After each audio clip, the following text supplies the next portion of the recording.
O-O-T-C. Hey, that's cool. You got a podcast? Well, I didn't know that. That's cool. Now you do. Welcome. We are back. Oh, that's cool. OTC's very own podcast on all the amazing people we work with right here at Ozarks Technical Community College. I am Jared Durden, and with me as always, I'm Andrew Crocker, the two of us, the arbiters of the Cool Kids Club, now taking a tour of RVC a little bit today. We got a chance to speak with Trish White. Now we get a chance to speak with Michelle Hudgens. And how much time do you spend at RVC? You yourself, Jared? Myself, let's see, we've in general, not very much. I've been here a couple summers working with the STEM camp that they ran here a couple times in the past. Like we talked about on the last episode, I've been to a couple of the 5Ks, but not that often. I was going to ask you about that because we had the 5K not that long ago, back in the fall. I was there. You were not. I was not. With all the huffing and puffing you do about how competitive you are and how you like to run and you're not friendly when you run, you weren't there. Hey, you chickened out on us. Friendly. I actually totally forgot about it. They didn't have it last year, and I think it just got off my radar. There's a couple that I do regularly, including I saw you post about the Raptor Run you found out about. Was that me? Yes, down at the Springfield.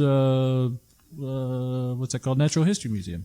Yes, that's right. Yeah, the Raptor. Sure I haven't done that though. I'm dying to. Yes, I love those themed runs. They have the zombie run where I don't know what that's like. I guess they hire people to kind of lumber after you. Yeah. So are they 30 days later type zombies where they literally sprint after you as well? We've done that once. They tried to grab you, and I think they gave us little flags that they try to take. And so part of the success is trying to make it through the whole run without losing your flag. Flag 5Ks. Yeah. Genius. It was really fun. The Raptor Run's great because the trophy is a gold, silver, or bronze raptor claw. Yeah. Cut out of wood. I have a few. Carly's won. She got first place last year and has second place the last 2 years. And this is our contractually obligated moment where we mention that you and I, with several other staffers here at OTC, are running a Tough Mudder at the end of April. And it's moderately tough this time around, doing a 5K. Now, I have done, you would have loved this, you and Daniel Wise both. I did a 15K several years ago, which is, roughly 9 miles. And the number of obstacles, they jack up the obstacles on you. The things you have to carry and lumber through and muck through and survive under, it's pretty tough. But a 5K, still, you're going to go through a lot of obstacles, and it's not all going to be friendly. It's all going to be a little bit rough on you. But we get to do it. We get to do it as a team, which is a little bit different. Are you working as a team in a zombie run? Well, I mean, or can you push your wife down and be like, get her? I think we tried to work together. But, all right. Actually, next weekend I'm running a 10-mile in the Ozark Mountains. It's called the Glade Top Trail. That sounds awful. Scholarships in Aurora. It's a beautiful hilly run though. I mean, it's pretty much straight uphill. It hurts. Yeah. I don't plan on doing anything the next day. Yeah, sure. But it's a good time. All right, great. So we, of course, are at the Richwood Valley campus again. And we have brought on a very special guest.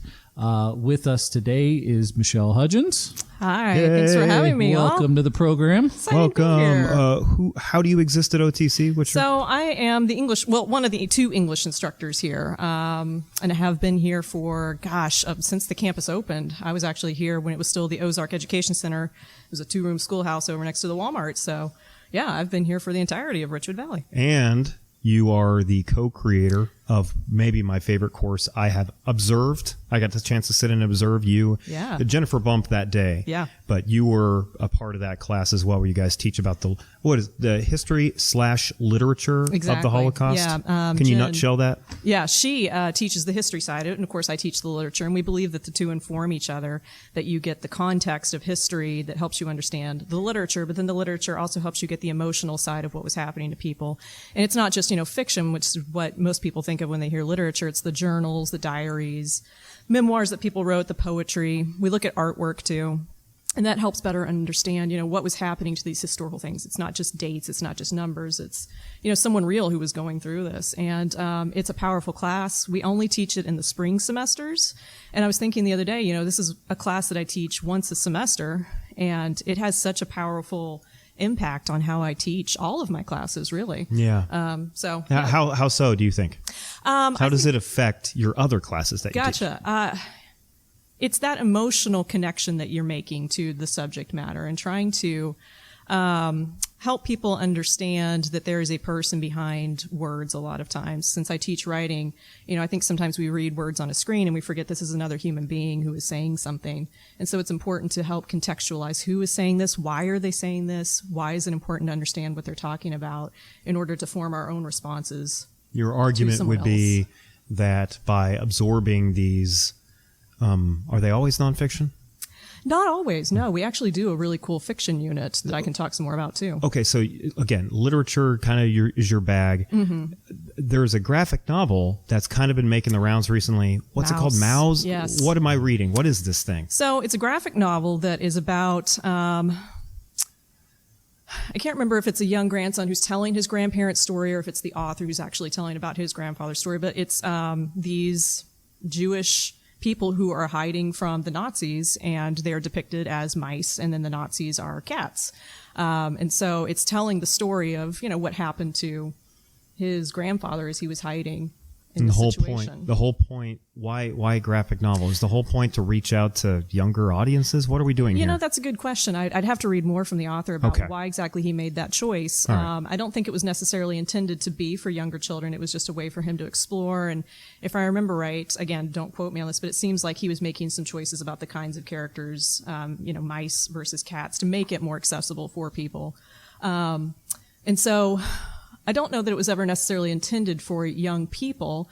And at the time, if I remember right, I actually listened to someone talking about this series recently, and they said that at the time that it was published, there was a lot of criticism of the choice for telling such a story. Why tell it through a graphic novel, comic books, and, people see it as being, some people might be insulted by this, but lighter fare in a way. And so we're talking about this very heavy topic through a lighter medium. But then also the choice of mice and cats. And people were worried that maybe this was not portraying, the power of what happened to people in this situation. But now we're having this conversation about it as a banned book, and people are defending it.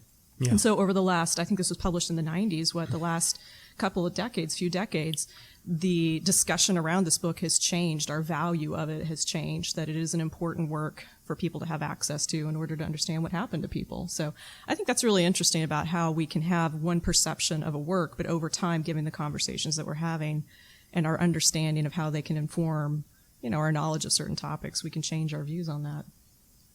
Interesting how the staying power of things can change as our culture changes. Right. Our values are driven by so many different things that it's important to reflect on that constantly, to reassess how we perceive. Well, we see that in the political realm a lot, particularly when it comes to judicial rulings, because on the federal level, while a court will issue an opinion, judges who disagree can dissent. And you kind of look back at it with 2020 vision. I don't know if you'd call our modern vision 2020, but nonetheless, you can look back at it and you can say, okay, well, the concurring or the dissenting opinion really had a better grasp. The dissenting opinion will say, if enacted, this ruling will result in, and you can fact check it from his. You're like, wow, that dissenting opinion freaking nailed it. That's fascinating. Yes, absolutely. It's kind of the same version of what Yeah.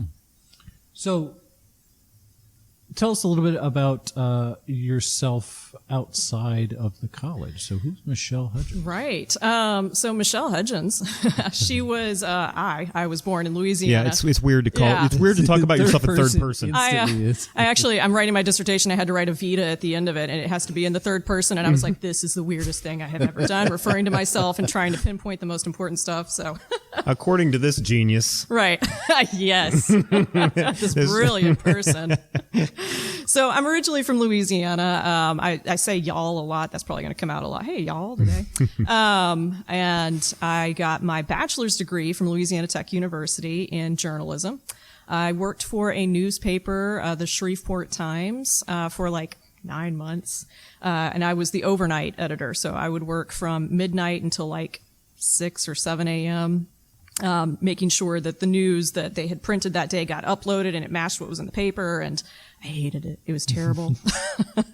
I loved being a journalist. Why did you hate it? Was it the constant grind? It was the hours, yeah. I was still taking classes, actually. And so I would take my classes during the day, and then I'd work until, 6 a.m. and then wake up and go to a 10 o'clock class. And it was a slog. And then I loved the writing part of it. And so here I was editing online, and that's been cool. As someone who teaches online now, I learned a lot of stuff about, editing for that.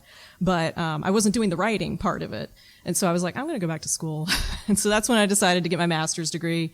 And it's a long story, but I wound up at Missouri State from Louisiana. I had some family in the area. They had a really cool children's literature program, which was quite a departure, but my mother had been a children's librarian, and so I was like, this is something I'm interested in. I think I could study it. So I studied children's literature at Missouri State. They were one of a handful of places in the nation that had a program for that. Loved studying children's literature, but while I was there, I got a teaching assistantship, teaching writing classes, and that's kind of where I discovered that a lot of what I had loved about journalism and writing for different kinds of audiences, I could translate into teaching students writing. And so I kind of saw myself more as a writing coach, because journalists will sometimes hire coaches to work in the room with them. So I saw myself as a coach for my students and fell in love with teaching writing. So even though my master's degree is in literature, and I'm fortunate to teach children's literature here, writing is really what I love to teach. So, graduated from Missouri State. There was an opening at that Ozark Education Center over next to Walmart. Got in there, started teaching, and it turned into this full-time gig. So here we are, fast forward 17 years, I think. And so you've been at Richwood Valley since before this actual building took place. Right, yeah. Yeah, I remember driving by and seeing them building it because they told me where it was. They were like, over there somewhere on Highway 14, just drive until you see it. And do you recall what year this building was put up? Whew. Don't mean to put you on the spot. Yeah. Okay. So I can retro. Let's see, 2006. So it would have been sometime between 2006 to 7, somewhere in that range. That sounds. Now I walk past the plaque in the front atrium every day, and I don't remember the year on it. I'll check when I go back upstairs. So, anything about that you can share with us about this campus that people that aren't as familiar with it might not know, or some interesting history or anything? Gotcha. Yeah, actually, it's really great. If you walk down this hallway that we're meeting on right now, there's some great historical photos about the old schoolhouse that used to be on the property that they named this after, because usually people are like, why Richwood Valley? There was a smaller community here, from what I understand, and there was a schoolhouse, and so they wanted to kind of honor the history of that. So that's really cool. I did not know that. Yeah, go check out the photos down the hall. That's one of the great things about being here on the second floor. If you walk down, you'll see some old photos on the wall. Fantastic. Yeah. So we normally ask this question about Springfield, but since we are in Nixa, imagine you've got some actual time off. You don't have to be at school the next day. You're out having fun. What's a great night out in Nixa look like? Oh my gosh, a great night out in Nixa. Or day. Yeah, gotcha. Maybe some people would be like, oh, this is a cop-out, but honestly, the walking trail here around Richwood Valley for like the daytime. It's not bad. I was actually, yeah. Yeah, it's beautiful. Yeah, I really enjoy it. It's one of my favorite things when I have time is to walk. There's this place where like the trees like arch over the walkway, and you feel like you're walking through this tunnel of trees, and it's beautiful. And then you can stop and see, when the babies are being born over at the agriculture center, you can see the lambs frolicking in the field and things like that. So that's beautiful for the daytime. We were talking to Trish White before, and we were like, that's an automatic mental health break. Yes. Was the livestock babies. Yes. Yeah. And I need to do that more often, honestly. So that's fantastic. And then probably my favorite thing is Piccolo's over in Nixa. Piccolo's is an Italian restaurant, and it is the same family that ran, oh gosh, I can't remember. There was this really super popular Italian restaurant on National. It was the corner of National and Battlefield. And there's a donut place and a barbecue place over in the same place. D'Arpino's. Yep. Oh, okay. It's the same family that had that. I think it's maybe the son now. And so it's fantastic Italian food. I love it. I absolutely love it. I love food in general though, so I might be a little biased. So something else we'd like to ask is, tell us about a hero or someone that inspired you that you'd like to share with the listeners? Gotcha. So that's probably a perfect segue since I love food so much. One of the people that I love to follow is Kenji Lopez Alt. He is a chef who specifically talks about cooking and offers recipes filtered through science. So he talks about like scientific reactions of things and then how you use that to retrofit recipes that you're looking for. So he's the one who explained to me like the Maillard effect, which is how you get things to brown in the pan.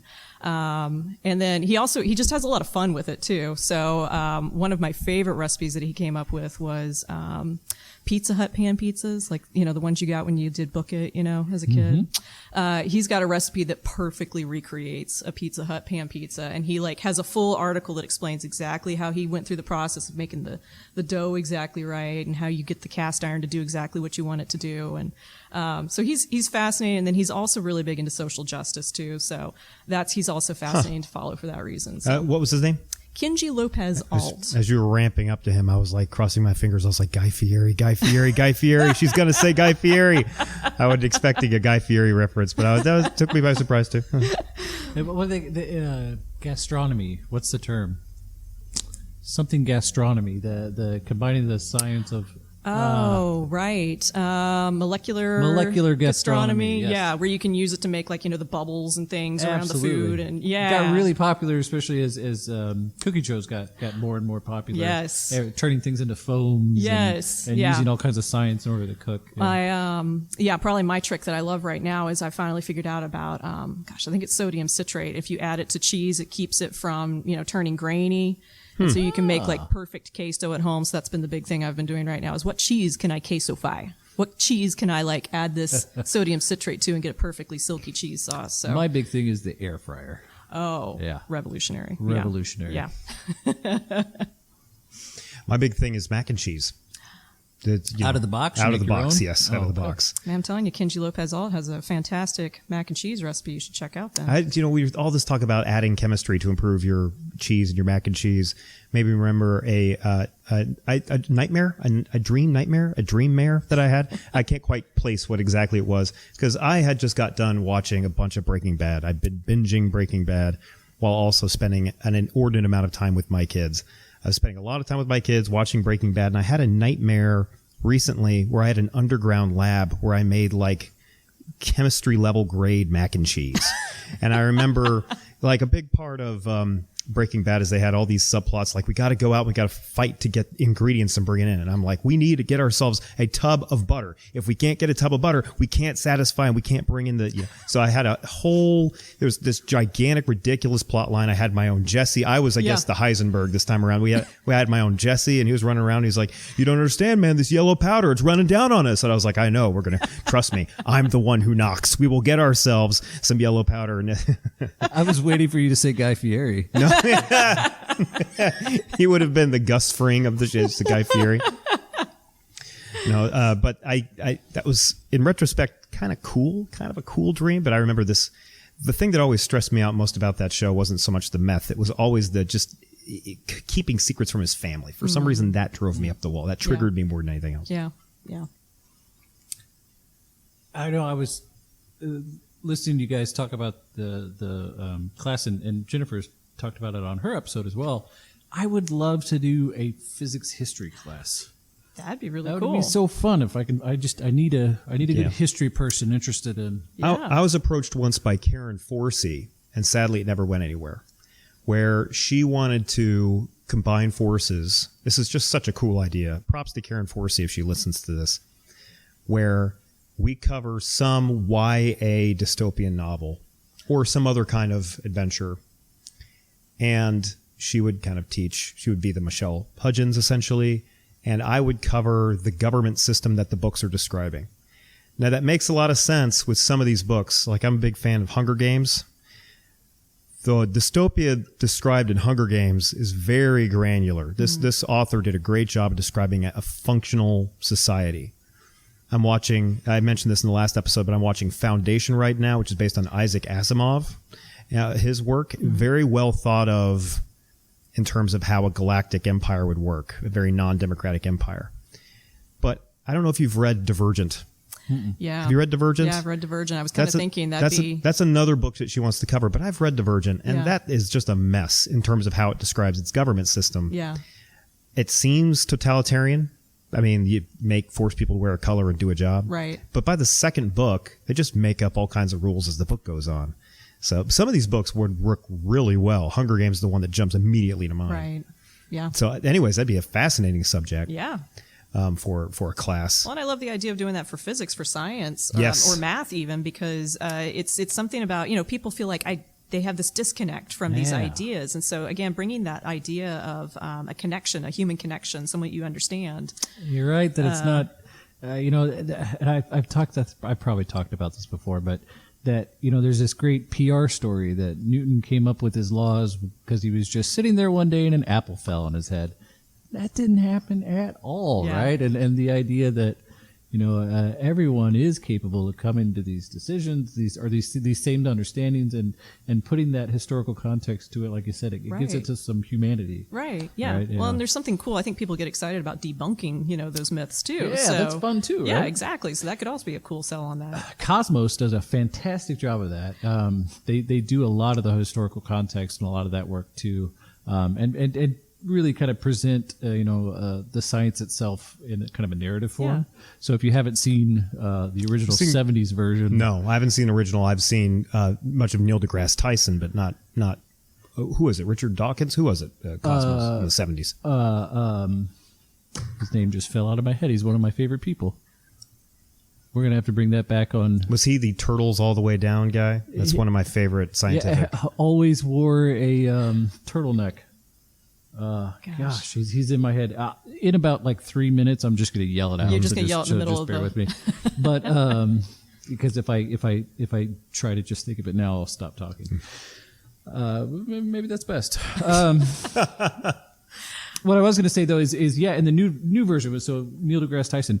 Do you know how that show came about to be on primetime television again? No. Here's an interesting story. Okay, so who's it that created Family Guy and American Dad? And Seth MacFarlane. Yeah. So he has all those shows going, right? And Fox basically greenlighted him for any project. Yeah. They're like, you made us so much money, you can do whatever you want.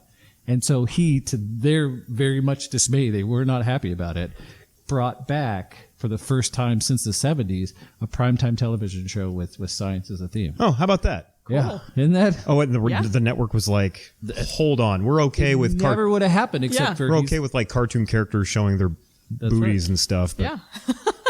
teaching me about the universe, that's a bridge too far. Absolutely. Way to use that power to Yeah. do something cool. That's Interesting awesome. story. Yeah.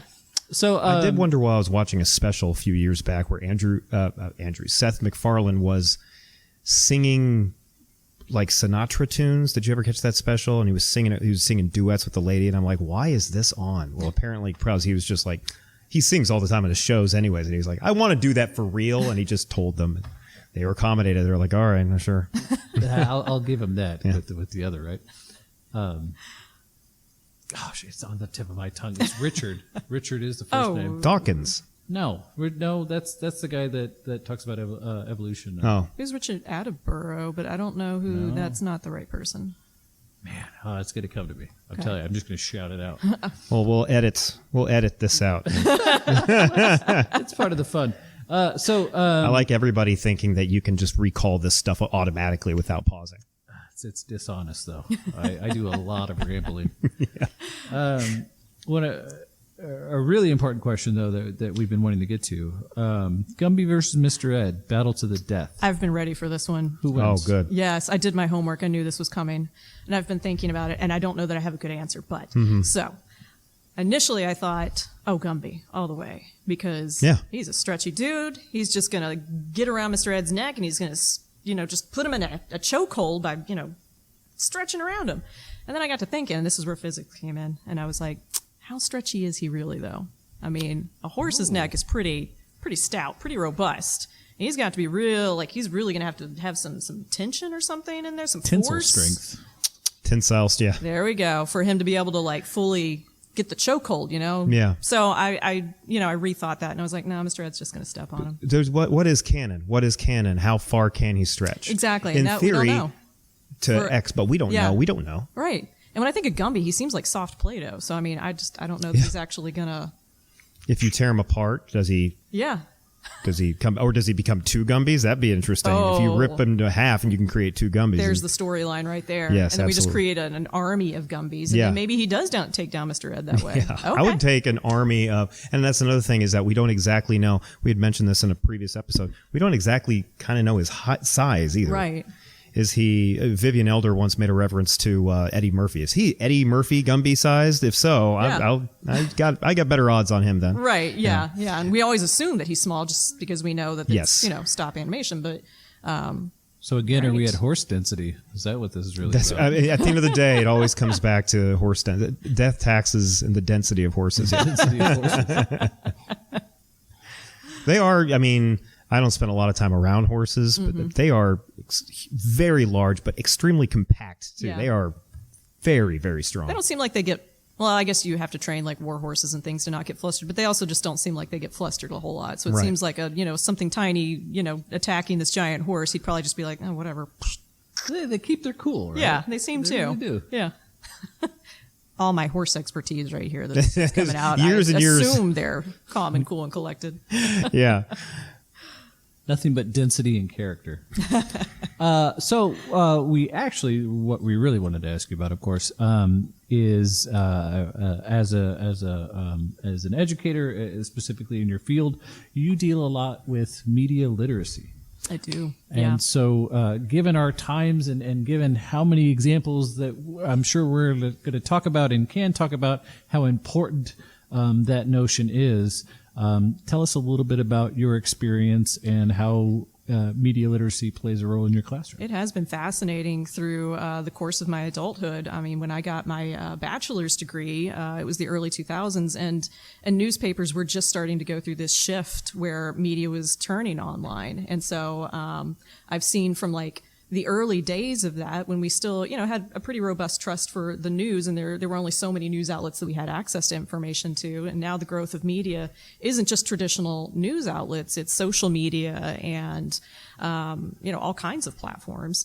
To now where we don't trust it as much. So I've seen this evolution going on, throughout my career, and I've been fascinated and terrified of it at the same time. It's also been interesting switching from being a journalist to being someone who is teaching students to consume the media. It's had a very powerful impact on my teaching. And a few years ago, I introduced specifically a media literacy unit into my classes. In regards to this conversation that we're having, I hear a lot of people say, don't trust the media. I don't trust any of the media. And it's this very big, I don't trust any media. Well, you have to get your information from somewhere. That's right. So we have to make some choices. What's telling you, not you specifically, Right. ma'am, but what's telling you that the media is unreliable? Other media sources. Exactly. Yeah. The media isn't just, when I say media, people think of different things. Like, of course, me, I think of newspapers immediately, but other people are thinking about TikTok or Facebook or wherever they're consuming their news from. So, it's something we have to reckon with. How do I make choices about what I'm going to trust? Because some things are telling me it's not true, and other things are telling me this different message. Which one is it? Yeah, number one place where we get our news. Do you know? It's not. Sadly, it's not. Yeah. A TV station or NPR, Right.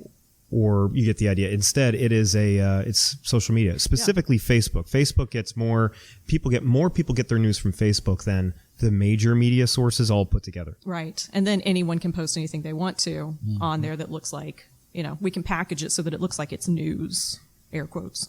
Yeah. Yeah. Absolutely. And one of the things that I wish more people understood that is that the media, you said that you are fascinated / terrified. I am 95% terrified of the media. It has become so decentralized. Mm-hmm. And I've become particularly terrified. Like, I get it. We're having political debates.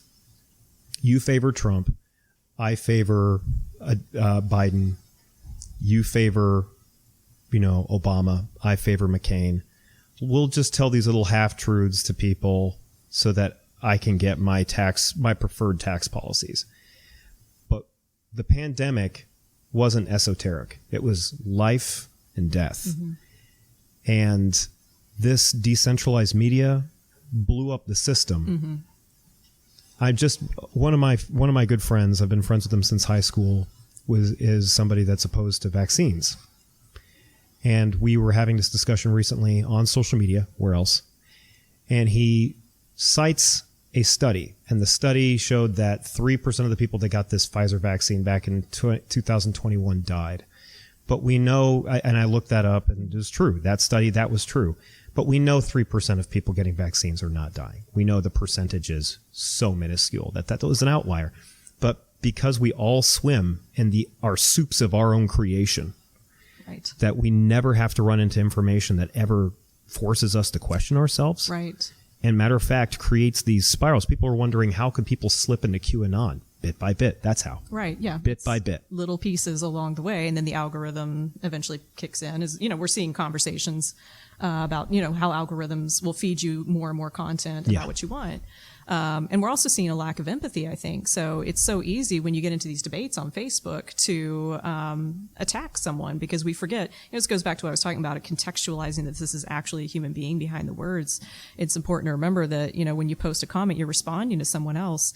And studies have shown we are way less likely to say the same things to someone's face that we are likely to type on a screen. And so we've lost that ability to, take it down a notch and kind of listen to the other person and show empathy in comments. And so, that complicates things too, because now, our emotional reactions that we have to people attacking us on social media, we associate with all of media now. It's all bad because I got attacked, in the comments one time on something. So my proposed solution to this is backed by some research. I think we need an army of Hudgens in every public school. That's the big call, yeah. Because more than they need to learn Japanese or Greek, they need to learn media literacy. Right. We have seen this stuff. You can all miss me with this. I'm going to be a welder someday. I don't need this general education stuff. Forget it. We have seen through this pandemic a lack of being able to discern media sources, being able to discern science in general, being able to discern politics in general has all hurt us. Yeah. And more than that, it's like you can see this, like people are being trained to think in this dichotomous way where everything is an issue that has two sides. Yeah. You're automatically judging based on just how a person looks, the things a person says, which side they're on immediately, and you either identify on their side or against their side. And everything like that, even things that don't have sides, right? Yeah. Even things that are just fact, and this idea that we've provided a platform where opinion is held up at the same level as fact or expertise. Or, right. It's dangerous, Right. right? Even us just saying the word media, our listeners are automatically making assumptions about what our opinions are, what the right side of it is, which side they're on, which side we're on. And that's known as deep framing. Carl Sagan. There it is. it was Carl Sagan. Of course it was Carl Sagan. I almost lost my physical card. Sorry. Of course it was Sagan. I told you what happened. All three of us didn't think of that. No, Famous person. Carl Sagan even entered my mind. Yeah. A brilliant thinker, too, who wrote a little bit about this idea as well, right? He talked a little bit about his concerns about education, where we were headed as a country, issues with our interpretation of factual information. So he had some foresight into this. That's Absolutely. fascinating. Yeah. I think it was Sagan who also told the turtle story, where he was like a famous astronomer was giving a speech about the nature of the universe, and some lady stood up and asked a question. She was like, "This is all wrong. Everything you're saying is wrong. The world is actually sitting on the back of a turtle." And he was like, "Okay, well, what's the turtle standing on?" And she says, "It's just turtles all the way down." That's what she said. And that served as the premise for, I believe, his show is how do we know what we know, and how do we know it's not the backs of an infinite stack of turtles? All the way down. That sounds like a Terry Pratchett novel. But the reason why I think we need Hutchins in an army of you in every required public school curriculum period, public, private, I don't care, because the research shows that if you can train a general audience, give them a little training for spotting fake and unreliable news, you're it's almost like you're inoculating them, like you're giving them a vaccine, and you compare them to a control group, they are better able to spot more unreliable sources of news. Right. And so, okay, that's something that we can put into place. We just need to unleash an army of yous out there to do it. And it takes training. It takes practice. You have to do it over and over and over again. It isn't something that we learn overnight. And so sometimes I worry about that. Like I've got this 2.5, 3 week media literacy unit in my college level writing class, but 2.5, 3 weeks really isn't enough time to practice and flex this muscle until we get strong at it. We've got to want to do it over and over again until we get good at it. I think about, again, how I learned to get good at it. It's been 20 years of practicing this as, the internet has taken off. Like I've been there from the beginning, like slowly building up the skills that I use now. And then I'm trying to teach my students in 2.5 to 3 weeks. That's hard. That is really hard. And so, we're having this conversation about, Gen Z coming in, and we call them digital natives. They've grown up with media, online media, but unless they're taught these skills early on, it isn't skills that we just innately pick up. It's not something that is innate. And one of the reasons why I fear this is because there is ostensibly a way you can teach them. They are already forced to go to institutions where they are taught, but they are not. They are actually, because they are the youth, they are the lowest percentage voters. The highest percentage voters are a bunch of us geezers and people even geezery than us who have not been given that education and are not in any sort of infrastructure that will force us to learn it. Right. So that's why we see this research that says that the elderly are the most vulnerable to misinformation and are most likely to donate to fraudulent scams and stuff. Right. And that's because there's just no way, unless we force re-education camps, there's no way to do it, Right. Well, and isn't that the thing too? You've got to want to do these things. Yeah. When you think about how we consume media, I think recent studies show that like the average American, depending upon age range, we're spending between 7 to 9 hours online.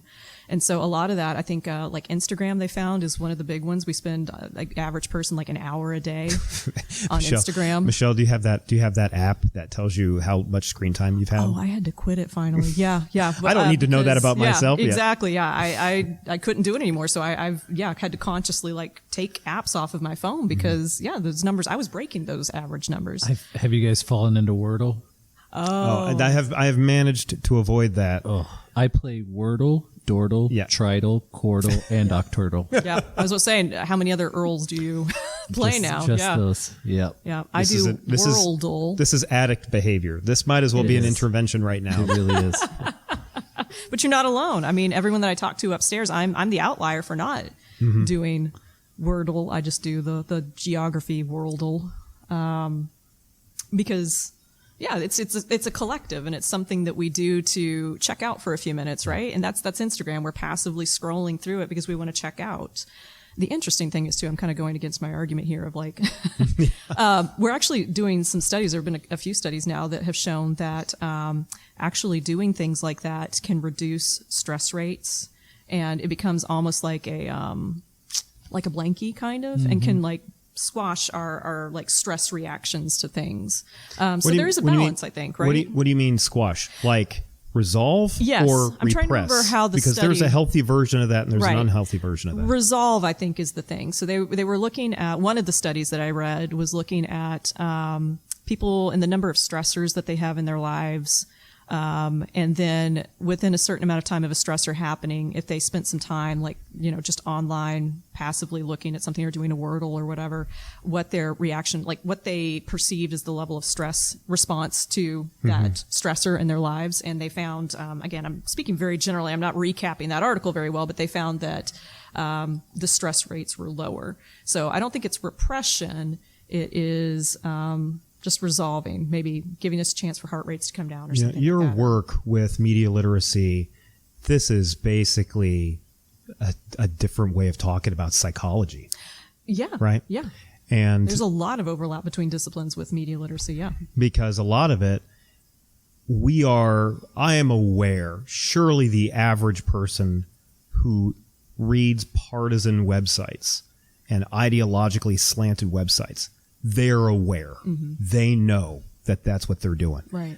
I do it. Yeah. And kind of my job is to not do that, but I do it because getting constant confirmations that I'm making the right decisions just feeds the dopamine that I need to keep going.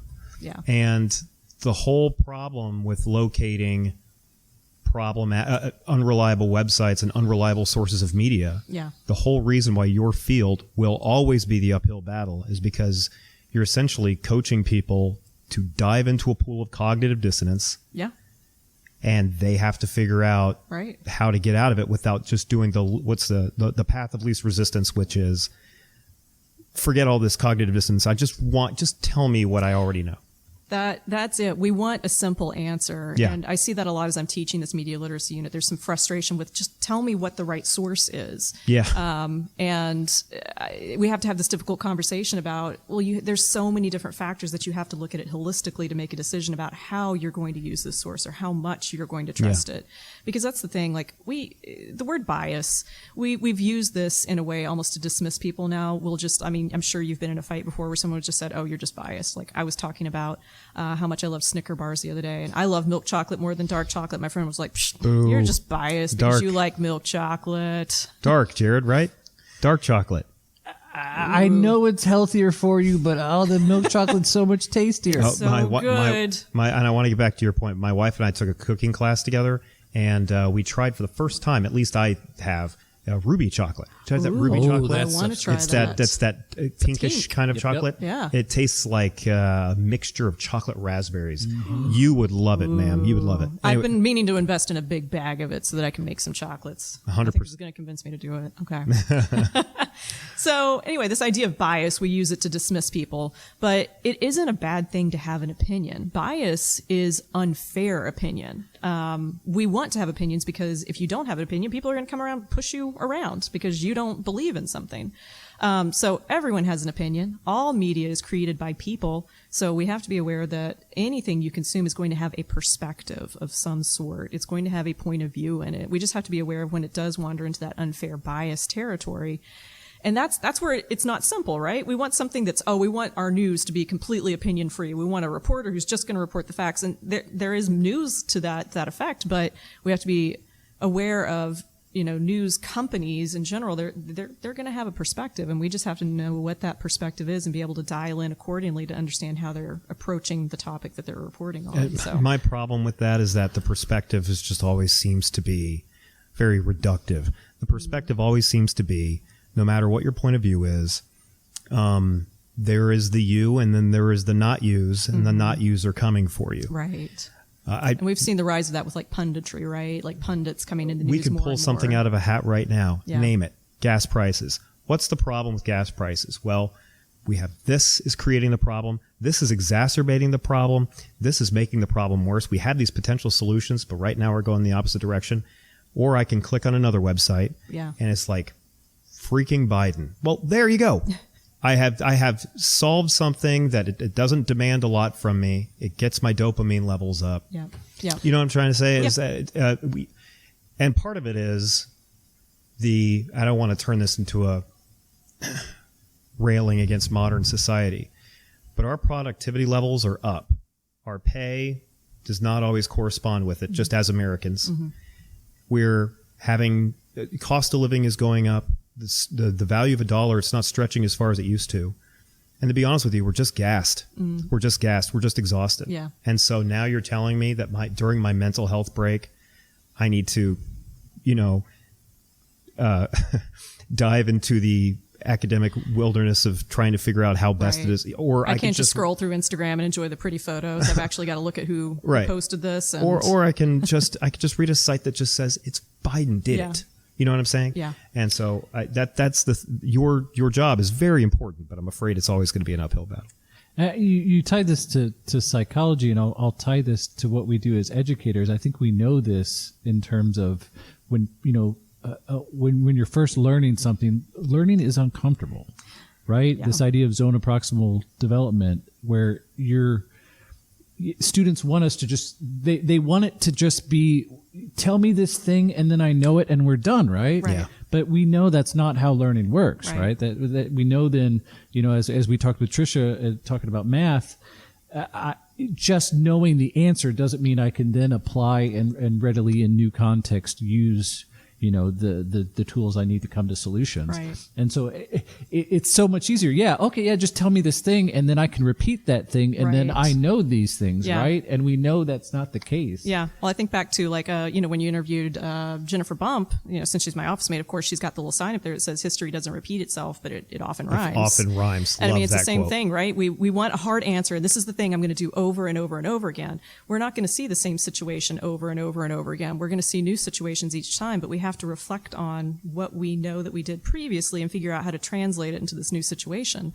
You're going to be consuming all kinds of media, and the media is going to keep changing over the years, and you've just got to keep learning how to adjust with it and make new decisions about how to digest it. Academia, teaching, it's often you're teaching people how to learn. You're not just teaching them what to learn. Right, yeah, that's exactly it. And it is a more daunting challenge. How many times are students just like, don't give me the fishing pole. Yeah. Just give me the fish. Just give me the answer. But yeah. we're not an empty cup, right? The instructor's not a coffee pot filling that cup. Right. We're not clean slates. And so there's this negotiation that has to take place between what you already know. And a lot of times we find when we're learning that can directly conflict. Oh, yeah. There's a name with for the that truth, in right? adult learning theory. It's called having a disorienting dilemma. You're disoriented, and now you have a dilemma. You have to choose whether to continue believing the thing that you have believed, but someone has shown you there's this alternative that conflicts with what you believe, and you've got to make this choice. Yeah. And then if I'm trying to do that and I have access to a group of people that just go, oh, don't worry, you don't need to feel uncomfortable. We think this too. Of course it's gonna be easier to pick that venue, right? And I think that's what we're talking about, right? I do feel like you slunk into that metaphor because you were holding a cup in your hand. And you were like, it's like, it's a cup. It's a cup. You feel the cup. It worked. It did. You brought it home. That worked out. Thank you. Carl Sagan, did I mention that? Yes, of course. Of course. But again, it's a noble battle, right? Like I'm optimistic. Yeah. I think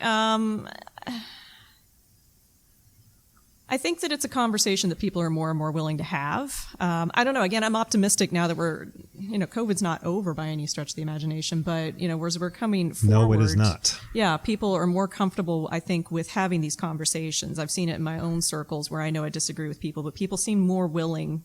I don't know what's changed to have harder conversations lately and maybe listen a little bit more. Well, the problem is that some of them are being foisted upon us. Like we are having to deal with that right now. Classic example of what you were talking about is this is the second podcast in a row I've mentioned Ketanji Brown Jackson, who is the woman right now that is up to potentially join the Supreme Court, will likely join it. She was asked recently what a woman is. And she was like, I can't pretend to know the answer to that. I'm not a biologist. And everybody's like, pfft. Matter of fact, I reacted that way too. I was like, this is ridiculous. Why can't she answer? You know what drove? Wait a minute. How would you define a woman? I had to ask myself that question, but what drove me the craziest about that is then someone said, oh, well, you're the first judge ever that hasn't been able to answer that question. No other judge has been asked that question. Right. So that's like totally out of that's bad true. faith out of context. Hey, it was true. First person who couldn't answer that question is just literally no. We would never ask that question of anybody else. Yeah. But it just shows you, especially as we're wrestling with very difficult policy choices with transgender people. And I would like to say, just for the record, I completely support them in their transgender journey, whatever that may be. But there is no question it does present very dicey policy choices. But that's when being reductive versus challenging yourself with proper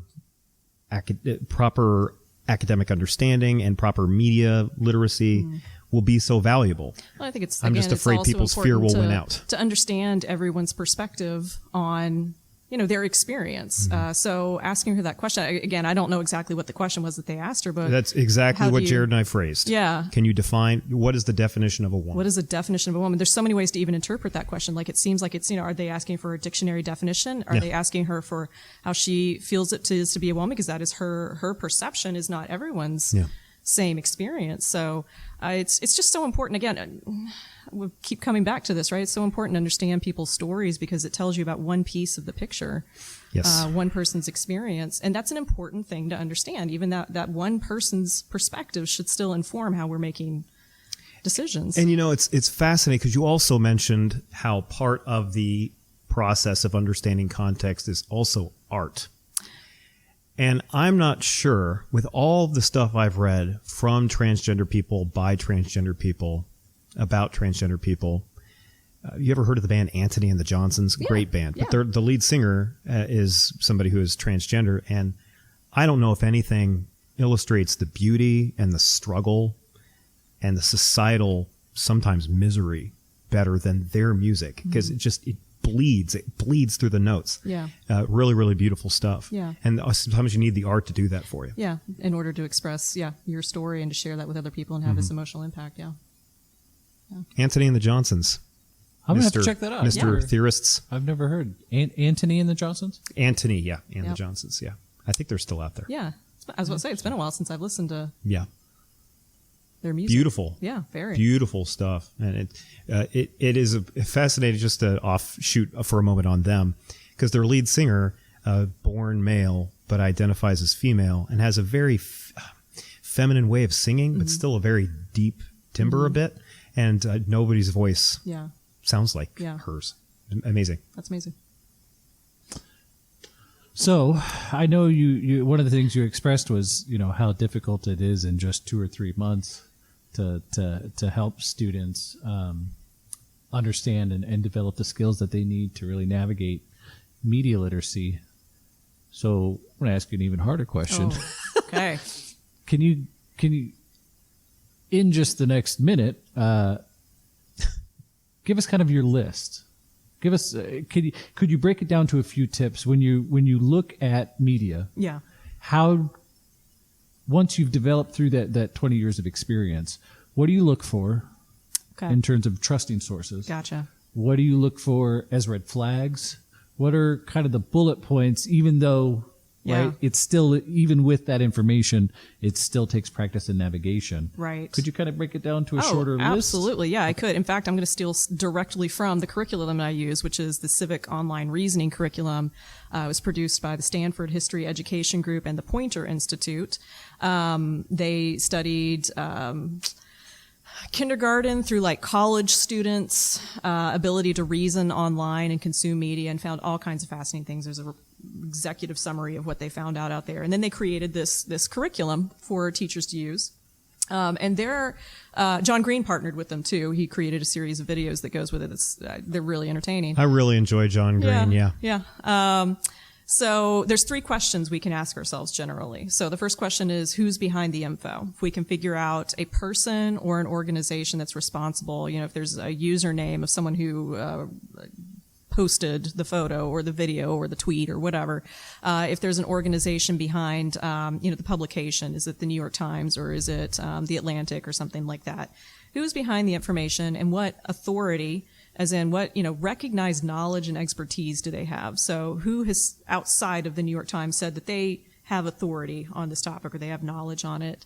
And expertise is the length of time we've done it. So who's responsible for creating that content and do they have any authority on it? Also being aware of, like I've been talking about, perspective. Everyone's going to have perspective. I do not want to dismiss that at all, but we want to be aware of what their perspective is so that we can, just be conscious of how we're consuming this and how much we're going to trust it.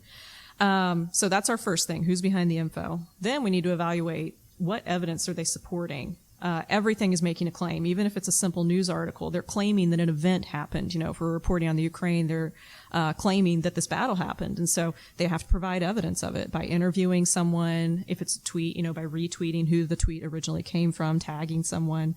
So can you tell where the evidence actually came from? And is it relevant for the argument too? Does it actually make sense for what that person is claiming? And then the last question we need to ask ourselves is, what do other sources say? Can I go out and Google and independently verify this for myself?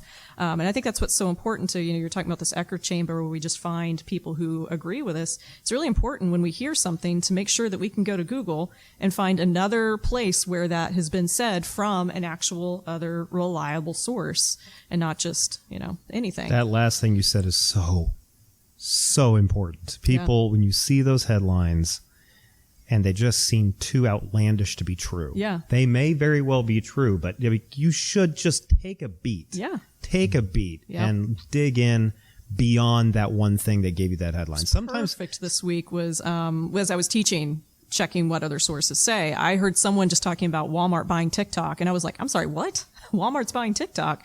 And it just sounded crazy enough to maybe be true. I mean, I don't know anymore. Companies buy each other up all the time. And so, yeah, I went to independently verify it and found out they had bought like some shares in the company, but they hadn't outright bought it. And so it's like this message has just gotten kind of blown out of proportion. And it was perfect to show my class. And it's actually 2 years old. So I think it's also interesting that this rumor's been around. Like the article that I found that disproved it was from 2020. So this has been circulating for 2 years. And I just heard it for the first time and went, I'm sorry, what? You see that a lot of misinformation, especially misinformation that's premeditated. That's intent is Disinformation then. right. Yeah. You see that it's usually there's this basis where it has a kernel of truth. A little bit. Right. Yeah. There's so that often then when people present it, they can point to that and they can argue. Well, can you argue with this piece of it? Yeah. Well, okay, yeah, sure, that part's correct, Yeah. but everything else that is built from that is fallacy. Right? Yeah. My mantra is usually it's complicated. Yeah. Like there's things aren't as simple as just making an all or nothing statement. There's complexities to it. And that's so difficult, right? And that's something in academics that I really struggle with and took me a long time to kind of get my head around is the idea of more than one thing being true at a time. Yeah. And that's actually for humans, I think, just really difficult. Yeah. Yeah. And even in academics, we kind of get trained to go, okay, so this is a cup, so nothing else is. I'm using my cup again, right? Where we base it on, okay, this one thing's true, so to understand that one thing, I understand everything else is false. Right. But that's really, things are more complex than that, right? Absolutely. Chaos isn't the lack of order, it's the lack of simplicity. Yeah. In nonlinear systems, there's more than one thing that's true. And a lot of times in our narratives, we trick each other with that, right? Let's kind of, most M. Night Shyamalan movies are just more than one thing is true. Right? Yeah. Does that make sense? Yeah. It's like, oh, you find out at the end, like, what was his name? The guy in Sixth Sense. Bruce Willis. Oh yeah. Bruce Willis. He was dead and he was wearing a hairpiece the whole time, right? Like, Right. Yeah. did I give too much away from that movie? I think you may have spoiled the hairpiece part. But you know what I mean?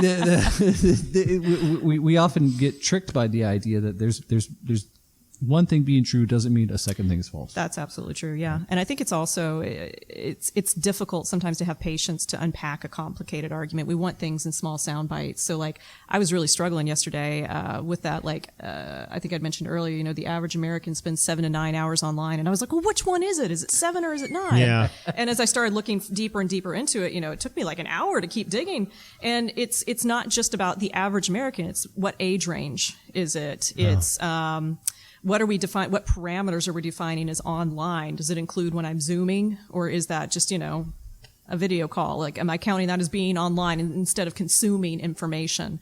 There's all kinds of parameters. And so once we start unpacking that, we get this range of 7 to 9 hours, but we want the bite size. We want the sound bite where I can just say the average American spends 7 hours online.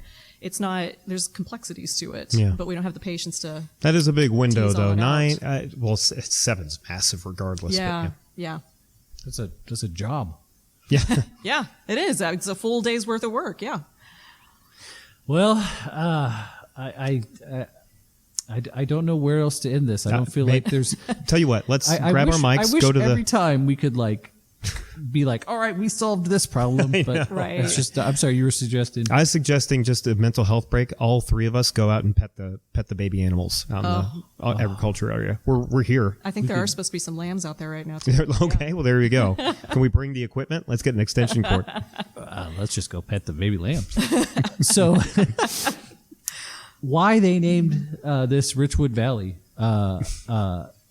Your challenges with teaching media literacy and the importance of media literacy in our world today. Thank you so much that you shared with us today.